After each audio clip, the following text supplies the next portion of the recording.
people spend so much time chasing new business versus nurturing existing customers. Like, it makes me crazy. Like, I'm always look, a new customer is only going to close 5 to 20% of the time. But an existing customer, somebody who's already bought from you, is 60 to 65% likely to buy again. And guess what? They going to spend more money the second, third time.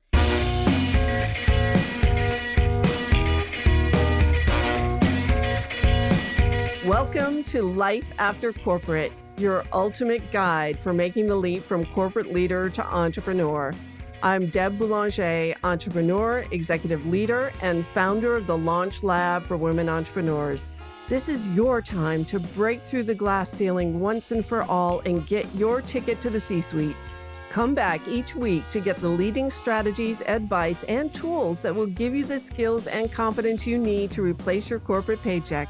Are you ready? Let's go.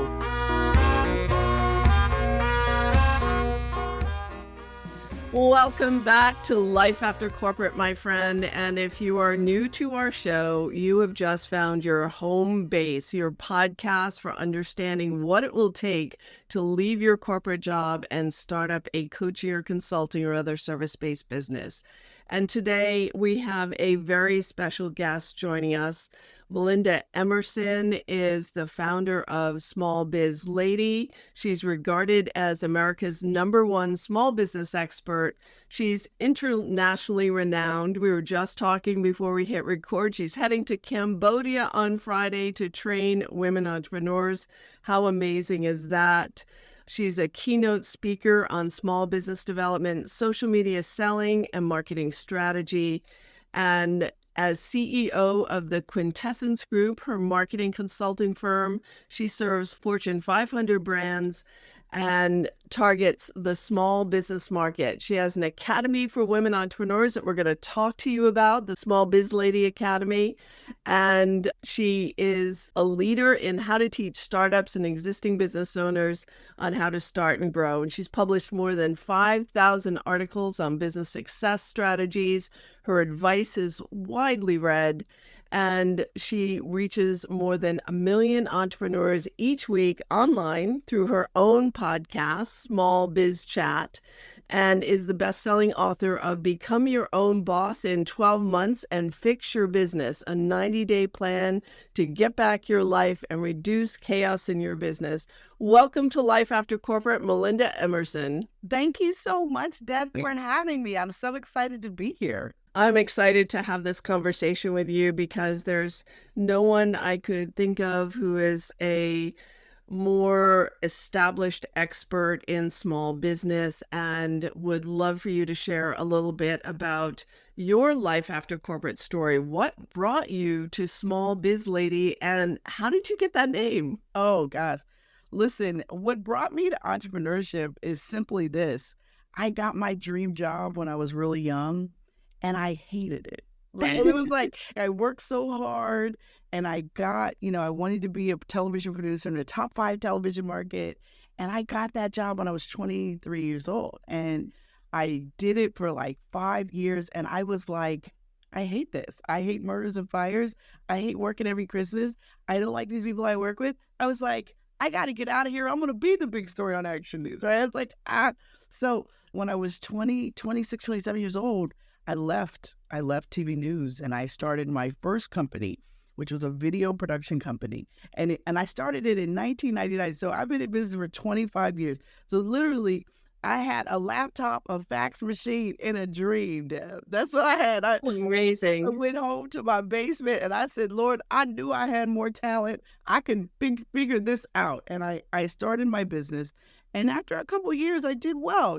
I got to the point where I had the largest female-owned production company in Philadelphia. We had offices in downtown Philadelphia. I had 9, 10 people that worked for me. My former husband was able to quit his full-time job at GE and join our business full-time.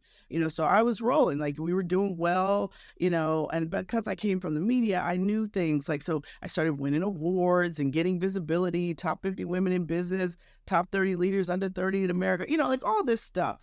But then I hit a little speed bump, and in 2005, my husband and I got pregnant with my son, John Joseph, and I got put on bed rest. I ended up with a high-risk pregnancy at 32 years old and basically got sent home. And what I want to remind your audience of, because I hope that they're at least my age, right? Wi-Fi was not in people's houses in 2005. When I got when I got sent home, I was just at home, right? And so, and what I realized at that time was I had made the number one mistake you can make in business. I had built a business that could not run without me. You know, I was the number one rainmaker in my business. So when I wasn't there, what that meant was there wasn't no rain being made. And the year that I had my son, and by the way, I was pregnant that entire year. That boy was not born until a week before Christmas, but I almost lost my business the same year. I mean, it was really tough. And I remember, you know, of course, I had an emergency C-section, so I had the most drama-filled delivery possible, right? So my son finally came here, and thank God there was nothing wrong with him, but they really did think he had a heart condition, so they were monitoring me very, very closely. And he's now 18 years old and in college, so I can tell you that there's a good news story to that. But what I realized in that time of being home was a couple of things. I had never not been on go. I had never stopped to work on my business. I had only ever worked in my business. And I was a raging workaholic. Like, I almost believe God had me get pregnant with my son so that he could stop me. Because not only was I a workaholic, I made everybody else be a workaholic. Like, you could call my office at 9 o'clock at night and people would answer the phone like it was 3 o'clock in the afternoon. Wow. That was ridiculous. And I made everybody else be ridiculous. And I was like, okay, this is you were the worst boss ever. I was like Captain Bligh. You know, I was terrible. And so what that whole process did for me is it gave me perspective. It gave me time to think about how I wanted to work. And then I had this little baby that I had to take care of. And at first I didn't want to go back to work at all ever again, you know, and then it was like, okay, I think I needed to reinvent my business and myself. And what I did was I literally took an evaluation of my business. Like, what was the most valuable thing in my business? Was it my equipment? No, it was depreciating in front of me. Was it my employees? No, those jokers weren't even checking my email while I was out on maternity leave. People were sending us RFPs we never got because nobody was checking my email. I mean, it was ridiculous. And then the third thing I thought about, well, was it my customers? And I was like, it really wasn't even my customers. Because back then we were very heavily niched in the pharmaceutical space. And that was right around the time that big Vioxx lawsuit happened. I don't know if any of you guys remember that, but it was like really bad. And they were like our biggest customer. And then it was like all this stuff started happening and all of our customers started unraveling internally. And it was like, okay, what are we going to do? And so I literally realized one day that the most valuable thing in my business was what I learned from running it. And that I actually would have run my business better if I had had better advice. But what I realized back then was there wasn't in 2005, there wasn't anybody talking about, hey, if you got a big idea, this is what you need to do. I think Susie Orman was on TV talking about 401ks. My good friend Gene Chaffee was on the Today Show talking about, you know, budgeting and finances. But nobody was talking about, if you have a good idea, how to turn that into a business. And I said to myself, I wonder if I could be that person. I wonder if I could use what I learned in these past 8 years to help other people start their dream businesses the right way. And I wasn't exactly sure how to do it, to be honest, because I hadn't really seen anybody do it. And so I'm a religious person, and I went and had a lunch with my pastor, and he said, listen, have you been praying about it? That's what he asked me. You know, when somebody asks you a question, you're like, well, see what had happened, Pastor. Like, things were so bad, I couldn't even pray. I mean, because my business was in shambles, my marriage was on life support, and now I got this brand new baby I got to take care of, and I got to figure out how to reinvent my business and myself. Like, I was like, I'm a type A overachiever, right? I like to make lists because I like to cross them off, right? I'm that person. So I was caught for the first time ever without a plan B. I literally did not know what to do. And so I took his advice. I started praying. And within 2.5 months, God gave me a vision and a dream to become America's #1 small business expert. And he reminded me of all those notes I had taken about my business when I was on bed rest, which eventually became my best-selling book, Become Your Own Boss in 12 Months, which now has been in print for 14 years with Simon & Schuster. We've sold Unbelievable. hundreds. Melinda, you are a force of nature. First of all, the insight and maturity that you had at such a young age, you're just like right current with this generation. My son is 25. They don't want to work in a corporation. They don't want to be in a cubicle and doing the same thing day in and day out. And you had that insight all those years ago. And then, through your own hard times. And this is how we learn, right? So we get gobsmacked with something that's not working. And, then we learn the hard way that we didn't train our employees the right way and they're not performing when we're down and all of that. But what I'm most curious about right now is how did you get the title of SmallBizLady, which is like a label that you own. Everyone recognizes you the world over as the SmallBizLady. So where did that come from? Well, I have to tell you, that was like such an accident, but it was like one of these good accidents, right? So I wrote this book, Become Your Own Boss in 12 Months. It was due to my publisher September 1st, 2008. But Deb, you remember what happened about September 14th, 2008, right? Everything crashed. Right. The people's 401ks became 101ks, the market crashed, right? So my publisher called me up and said, listen, thank you so much for being a first-time author that actually turned your book in on time. But we don't think since a market crash that anyone's thinking about entrepreneurship right now. We don't think any of these people losing their jobs all over the place are thinking about entrepreneurship right now. So what we're going to do is shelf your book until March of 2010. They shelved my book for 18 months. Unbelievable. And I was like, okay, wait, what? You don't think any of these people that lost their jobs are thinking about entrepreneurship? And they're like, no, we don't think so. We want to bring your book out in what they called a more favorable book environment. I'll never forget it because I was like, okay, I'm a marketer. Like, are you guys serious? There's no time more favorable than this. This is an opportunity. They were like, no, we know better than you. And at the time, I mean, the market had crashed. My husband wasn't working. It wasn't like I had the $10,000 to buy my book back from these people. So I had to wait. And one of my friends in the National Speakers Association, I told my sad story to. And she said, listen, if I were you, I would start publicizing that book like it was coming out anyway.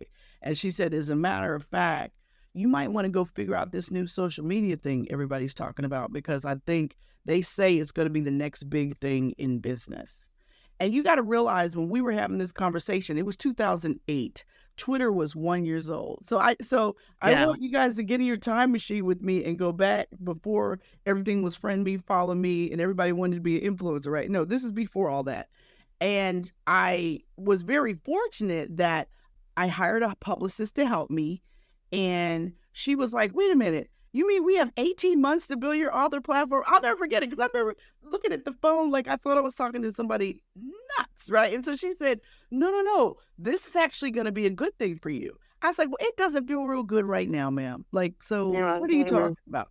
And she said, we're going to go out on Twitter and build your brand. And I remember thinking, what is Twitter? Like, I had no idea what she was even talking about. I mean, Facebook was just becoming Facebook, and I think I joined in 2008. Back then, they were still only letting college kids use Facebook. Remember, That's right. Facebook started as this thing for college kids. Like, adults weren't even allowed to use it yet. So it was like Twitter was it. So we go out on Twitter. This is the day for me to get my own Twitter account, right? So I go to twitter.com. And I put in Melinda Emerson, and I got this note back. This name was already taken. And I'm like, come on. Like, are you kidding? I think I've met 6, 7 other Melindas that are like older than me, like in my whole life. Like, my name is not common, let alone Melinda Emerson. Like, you gotta be kidding me. So it was like, oh my gosh, we got to come up with another name. And I was like, I didn't want to be Melinda _ like, I didn't want to be Melinda Emerson 1. Like, that, none of that seemed like the right brand for me. And so my girlfriend, Kathy Larkin, who was my publicist at the time, she said, well, let's come up with a nickname for you. And I said, a nickname? You mean like Mindy or Melly Bell or something? And she said, no, fool, you're not a rapper. I'm not going to give you a name like that. And she was like, let's come up with a name that tells people who you are and what you do. And if, by the way, it'd be awesome if we could figure out like a keyword or two to throw in this name. And so we were kicking a couple of them around. She said, how about small biz expert? And I was like, no. Then she said, how about small biz guru? I was like, that just seems a little heavy-handed for my very first book to be coming out. Like, I just don't feel like I could claim that just yet. And so then she said, how about small biz lady? Mm. And that was how it happened. Amazing. And Love it. now what we know is that was the best branding accident that ever could have possibly happened to me, because there is only one small biz lady. And it immediately separated me from everybody, Tom, Dick, and whoever who said they were a business coach. And it just became a brand that became bigger than even my own company. Like, so my company, Quintessence Group, has always been around. That's the business that I started 25 years ago. But I actually had to create a second business. I had to create Small Biz Lady Enterprises, because it just became like this entity in and unto itself, an entire, online social media empire, which is something that I never planned. But what I know about God is that he can dream it bigger for you than you can dream it for yourself. And Amen. He puts us in positions.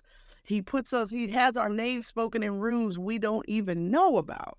That's right. And being the small biz lady has taken me all over the world. And I have had the opportunity, like I said, to update Become Your Own Boss in 12 months 3 times. We're on our 3rd edition with that book. And I've had the opportunity to teach all over the world. And, we have a huge online school, Small Biz Lady University, and we have our brand new Small Biz Lady Academy just for women entrepreneurs. And so I'm so proud and excited.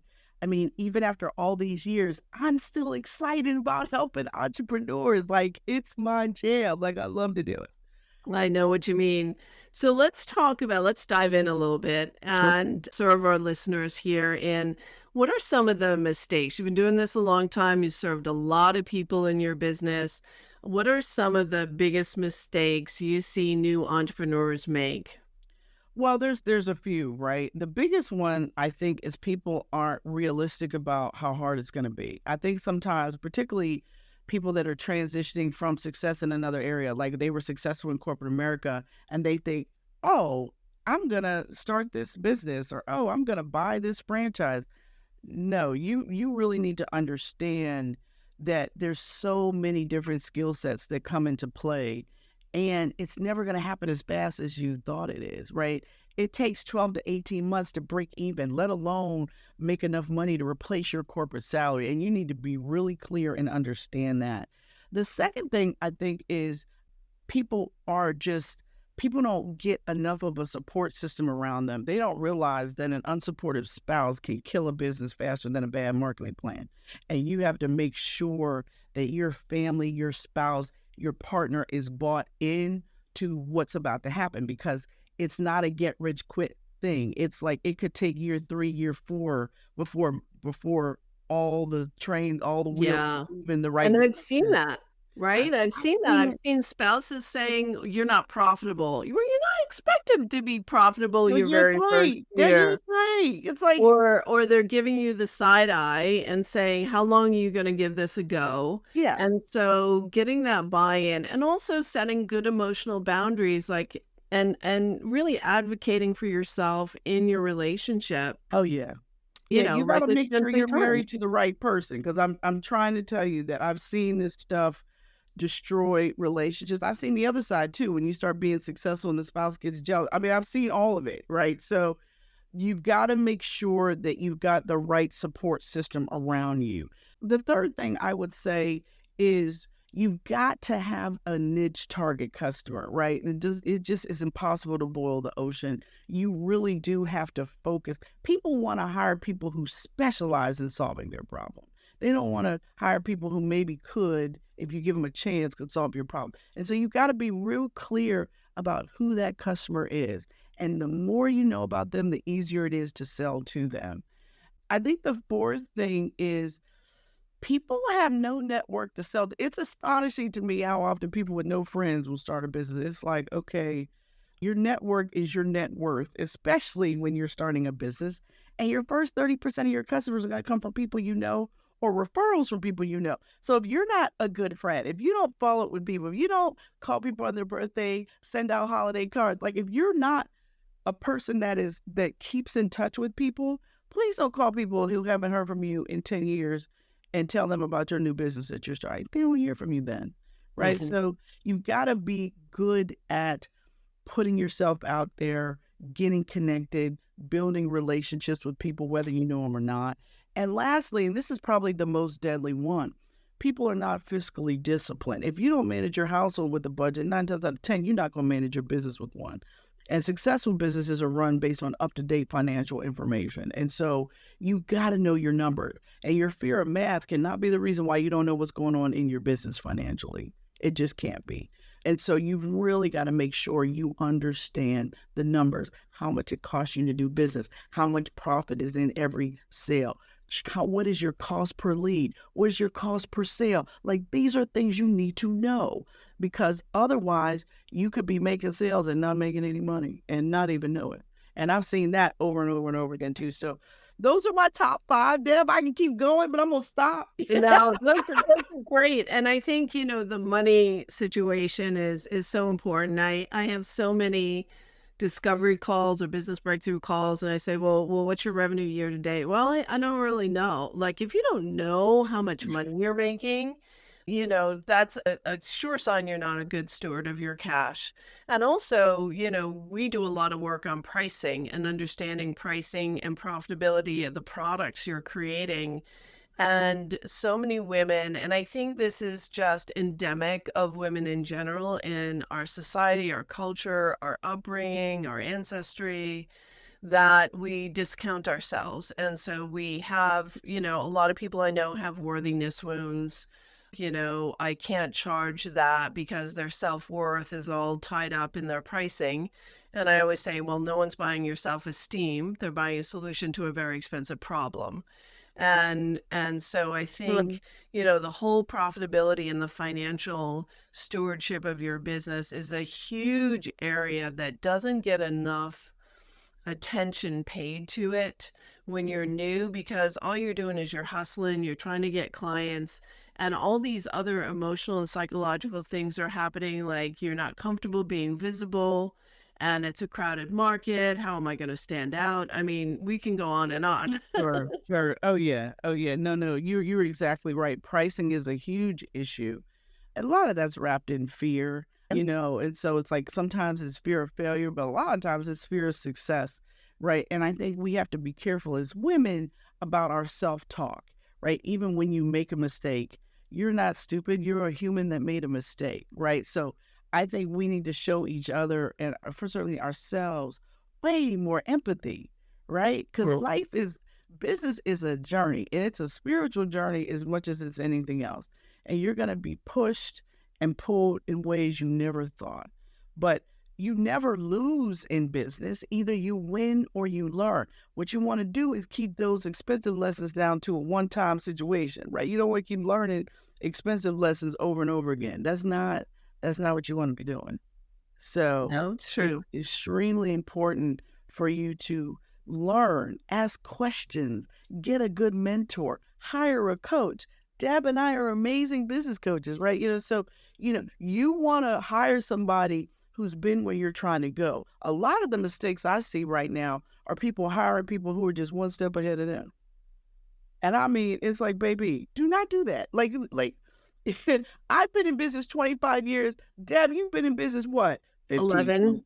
Right, over 10 years. You need to hire somebody who's got some tread on them, right? Somebody who's been there, done that, 2 T-shirts, kids are off to school, right? You need to hire somebody who's seen it, who's done it, who's lived it, who's lived through the Great Recession of 08, 09, right? You need to talk to somebody who has been there. I think sometimes people now get caught up in what people have. And so they coach with people who have the lifestyle they want. No, you need to coach with people who have the experience you need. That's exactly criteria. That's come up for me recently too. I recently went on a 7-day meditation retreat, and it just came to me like great leadership starts with great self-leadership. And what people are doing is when you have that that feeling like, oh, what I'm doing isn't working. What we do is we look outside of ourselves to throw some money at the problem. And that gets to what you were just talking about. So we look at the people who have the lifestyle. We look at the one-hit wonders who have like success in one channel or had one successful 7-figure launch. And then you're throwing tens of thousands of dollars in that bucket when it might not be the right solution for you. You might not be ready for it in your business yet. So readiness is a huge issue. Let's talk about readiness, Melinda, of, doing the right things in the right order and not throwing money at a problem that you're not ready to solve yet. Mm-hmm. No, I think that's so important. Doing the right things in the right order. Woo, that word can preach right there, right? I mean, I just think readiness is key. And readiness has everything to do with how much homework you've done. How much do you really know about your customer? How much do you know about your competitors? And have you really sat up and said, okay, these are my top 3 competitors, and these are their strengths and weaknesses. Okay, well, how are you positioned to compete against those strengths? Like, you got to people kill me starting businesses not having looked at the competition. And your competition is global now because thanks to the internet, anybody can sell anything to anyone from anywhere. Absolutely. So it's not within a 30-mile radius of where your office or your house is. It's much, much bigger than that. But you've got to be clear on your value proposition. And that's the biggest thing I see. People haven't done the homework, so they don't have a really clean and clear value proposition. So, when you're on a sales call with someone and you're telling them what your cost is, you have to tell them why it costs that. Are you the best solution? Are you the last solution? Are you the only solution? And you better be able to back that. You better have your figures and facts. You better have your results, cases that you can refer to. Like, look, I worked with a young lady when she was 6 months pregnant, and she was so worried about setting up her business so that it could keep going and she could actually take 3 months off with her brand new baby. She was just about $1 million in revenue when we worked together. I helped her reorganize her organization 3 months before she went out on maternity leave. And the year she was out, their revenues went up so much, she ended up making the Inc. 5000 list. Unbelievable. 2 years after we worked together, they were at $6 million in revenue. Amazing. But it was about, you talk about doing the right things in the right order, right? She was like paying all these people, contractors and stuff. I was like, get rid of them, bring those services in-house, give them a salary so you can stop with these runaway trains, But anyway, she's my favorite story. Darn good yarn. She sells yarn on the internet. But my point is that you have to pull in people when you need help. Don't hide in your office trying to come up with all the answers yourself. But if you think you're ready or not, ask someone to help you assess that. Right? Yeah. In these 25 years, I've reinvented my business 3-4 times, right? Created new product lines, did different things because the market told me that what I was doing needed to evolve. So I had to evolve myself and then evolve my business. Yeah, you don't survive 20 plus years in business without evolving and changing and adapting to market needs. That's why we always say test before you invest, find the gaps, find the gaps in the competition. What is the competition not doing or not doing well? That's a new or emerging need in the marketplace, and test your ideas with real human beings. When we work with people, your customers, talk to your potential customers. That's the beautiful thing about social media. You can go get feedback from people instantly, right? You don't even have to pay for that. You can put it out there. I know. And there's so much resistance around that. Sometimes I'll even have some of my clients, well, I know where to find them. And I'll just screen share and say, okay, let's look for groups on LinkedIn. Let's look for groups on Facebook. There's a group for everybody and everything and every topic right now. So there's no excuse for not talking to real humans. No, don't guess what they want. Ask them what they want. And don't surmise, and the biggest thing that I see for longevity in businesses is people spend so much time chasing new business versus nurturing existing customers. Like, it makes me crazy. Like, I'm Let's always talk about that. like, look, a new customer is only going to close 5 to 20% of the time. But an existing customer, somebody who's already bought from you, is 60 to 65% likely to buy again. And guess what? They going to spend more money the second, third time.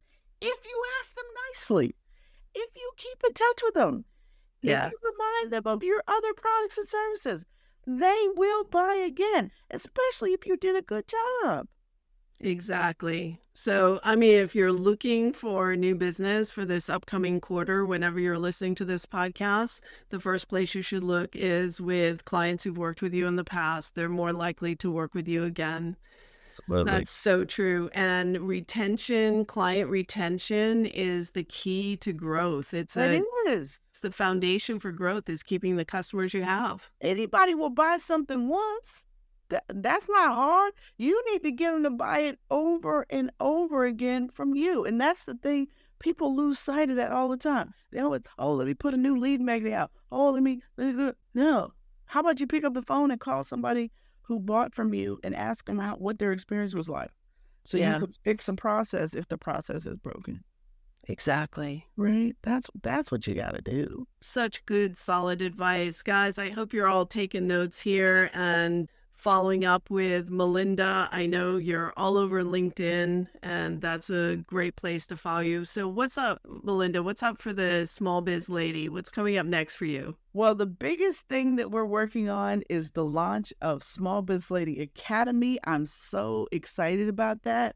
We also have an AI accelerator coming out soon. Woo! So we have a big event that we're doing in September to introduce how AI is going to affect all of our businesses. There's a lot of businesses that are really much in danger from AI, but you can use AI to reinvent your business model and create revenue when you sleep. And that's the next big thing that we're working on. And we're going to be training women entrepreneurs around because we don't want nobody left behind. We're not going to have no left behind. We're going to be in front of the technology. We're not going to be dragged by the technology. We're going to be leveraging it for way more than content creation because I know that's what all y'all are just doing with it. But there's a whole lot more cool stuff you can do with AI. And we're going to be teaching that through Small Biz Lady Academy as well. So really, really, really excited. And, getting ready to go to Cambodia. So I'm going to be training women entrepreneurs on e-commerce and digital literacy skills over in Cambodia. So I'm very, very excited about that as well. Such important work. And we'll share all those links in the show notes so that you can click and learn more about Small Biz Lady Academy. And forward to hearing all about your work when you get back from Cambodia, Melinda. Thank you so much for dropping wisdom on our audience today. So great having you on the show.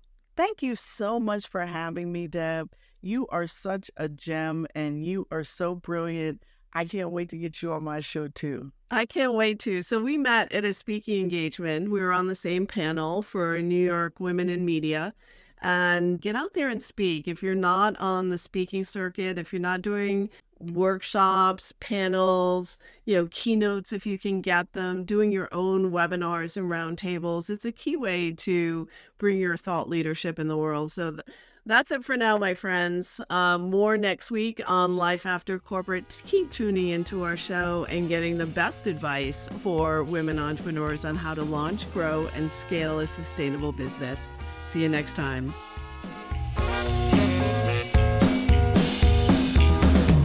Thanks for listening, my friend. If you enjoyed this show, please head over to iTunes and subscribe and leave us a review. And be sure to hop over to the Life After Corporate Facebook group and join other growing entrepreneurs to get weekly tips on how to create more money and meaning doing work you love.